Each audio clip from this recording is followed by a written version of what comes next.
Hello guys, mga igan, mga best friend, mga bossing. Kamusta po kayo? Magandang buhay po sa inyong lahat. Okay po, magtutuloy na po tayo. Ito po ay natutungkol sa 1 Piso Serizal 2010. Yan. Ano bang meron sa ano? Ano bang meron sa 1 Piso Serizal 2010? Yan. Ang ating tatalakayin ngayon. Mangyari itong 2010 na ano to, na 1 Piso Serizal. Tatlong klase po ito ha. Tatlong klase po. Kung sa yung unang klase reverse 1 ay reverse die 1. Tapos reverse die 2, reverse die 3. Bali, ito pong aking ipapakita po sa inyo ngayon. Ito po yung reverse die 3. Napaka po nito. Napaka rare po nitong coins na to ha. Sa baka meron ka, swerte mo, tabi mo muna. Pero mataas na po ang kanyang presyo ha. Ang kanya pong presyo ay pumapantay na po dun sa 2005 na 10 piso. Yung 2005 10 piso ha. Ang presyo na po nun ha. Ano na siya ha? Yung year 2005 ha. Titingnan natin ang presyo niya ha.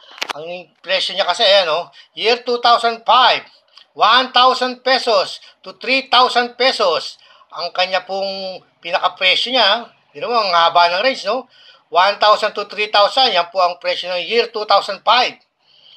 Ito, 2010 na to, ang presyo niya na po ngayon ay ganun rin, pumapantay na po siya sa year 2005. Pero mas bababa po ang nito ha, mas bababa po ang mintage nito. Yan. Ipapakita ko naman sa inyo kung paano malalaman ang 2010 reverse die 3. Yan, large script, wide date. Yan ang ating aalamin ngayon. Yan. Ito yung ito yung kanyang katangian para malaman natin. Madali lang po siya malaman. Kasi ito, madali lang palatandaan niya Ayan yung kanyang number. Yan. Ano siya? Wide date. Kapag wide date siya, no? Tapos, large script. Large script, ibig sabihin, malaki yung mga letters niya, no? Wide date, large script. Yan po ang hahanapin natin, ha? Yan po ang hahantingin natin. Ewan ko kung marami to, pero napaka-konti lang po nito kasi 0.14% lang po ang kanyang mintage. Hindi kamukha nung yung 2005. Yung 2005, 1.1. Ang layo ng difference nun, ha? 1.1 para sa 2005, no? 1.1%. Yung, ito pong 2010 na to, siya? 0.14%. Papakita ko po mamaya sa inyo, ha? Yan. Yan ang niya, no? Madali lang siya tandaan. Wide date. Large script. Tapos, yung ngipin ng cogwheel, malalaki. Yan. Parang ganyan, Ayan siya, Wide date. Die 3. Yan. Die 3. Yan. Ito, kukuha naman tayo ng isang 2010 para yung makita yung, yung kaibahan ng isang 2010. Ito. Yan. Ito isang 2010. Ay, dalawang 2010 na yan, Yan, parehong-pareho lang yung harapan niya, ha? Wala namang pagkakaiba yung kanyang harapan. Tatalikod ngayon natin ang 2010. Yan. Kasi itong isa, tatalikod natin. Yan, para makita yung kaibahan, ha? Yan. Ito pong isa, common lang po ito, ha? Itong isang 2010 na to, common lang po ito. Napakaraming minted niya. Mataas po ang percentage. Common lang po. Wala po siyang value. Face value lang po. Piso lang po yan. Ayan, ang kaiba niya. Sa number pa lang po. Ayan, tignan niyo na, Wide date to, no? Ito, maliliit ang ang kanyang number. Yung legend. Legend tawag dyan, Yan, 1993. Doon. Kita na kagad. Tapos doon sa igipin, medyo mas malalaki to. Ito hindi gaano. Tapos doon po sa kanyang Bangko Sentral ng Pilipinas, ayan, maliliit po yung letter, ha? Makita nyo naman po ang kaibahan, ha? Kaya madali lang hanapin to. Madali lang matandaan, pero mahirap hanapin. Ito kasi nagkakahalaga na siya ng 1,000 to 3,000 pesos. Ayan, ilalabas na natin to. Tingnan naman natin yung kanyang mintage ha. Yung mintage nito.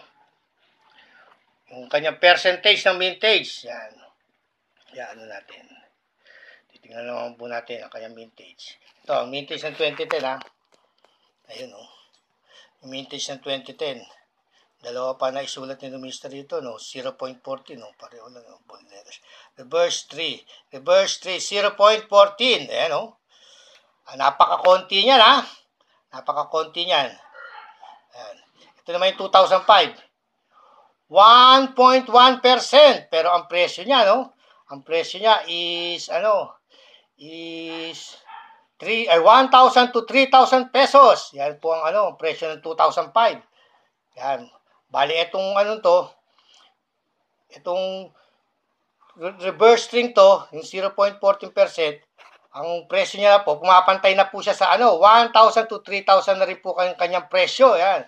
Pagka sisikat pa yan. Mas lalo siya sisikat eh. Para madali nating maintindihan kung gaano karami yung kung gaano karami yung 0.14% at saka yung 1.1%. Medyo papaliwanag ko ng konti yan para sa Ang 0.14%, kumbaga sa ang layo niya dito sa 1.1%, halimbawa, no, sabihin natin, gumawa ng 100 piraso ng 100 piraso ng 2010, itong 0.14 ha. 100 piraso niyan, tapos yun namang 2005 na 1.1%, yan. 700 pieces naman ang ginawa. Yan, 700 pieces. Ang layo, no? Kumbaga sa ito, 700 pieces ang ginawa sa 2005, pero dito sa 2010, 100 pieces lang. Yun ang niya. Bali, yun ang pagkakaiba niya, no? Sa 700 na ginawa na 2005, yung 2010, 100 pieces lang. Kaya kumbaga sa kailangan mas mahal pa tong no? Mas mahal pa tong 0.14% na 2010. Pero okay na rin yun. Maganda na rin.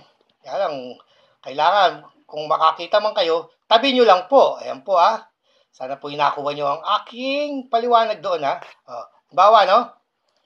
Gumawa ng 100 pieces na 0.14% ng 2010. Tapos ang kaibahan niya po ay sa 2005 ay gumawa naman ng 700 pieces. Yan, pinakamadaling paliwanag para maintindihan natin ang layo ng mintage niya, no? Meron lang 'yon. Sa 7 beses ang 7 beses ang dami. 7 beses ang dami ng 2005. Dito sa 0.14. Okay po, sana po nakapagbigay ako ng kaunting aliw, kaunting impormasyon. Kung meron man kayong makitang ganito, itabi nyo lang po muna. Valuable po yan. Pagdating po ng araw, talagang hahanapin na po yan. Kung sa nag-uumpisa na ang kanyang pagsikat. Ang pagsikat nitong 2010 na reverse die 3. Yan. Unti na pong hahanapin niya. Itong 2010 na yan. Baka meron ka 1,000 to 3,000 ang kanyang presyo. Swerte mo. Tabihin nyo po muna. Yan ang isa sa mga sisikat na coins. Magte-trending po yan pagdating ng araw. Okay po Sana po nakapagbigay ako ng kaunting impormasyon, kaunting aliw para sa pangungulekta ng coins. Ang mahalaga, alam natin kung magkano ang value, presyo ng mga coins na ating hawak. Hanggang sa muli, lagi po nating tatandaan, ang mga barya ay bahagi ng kasaysayan. At tayo po ay bahagi ng kasaysayan ng Pilipinas. Bye for now.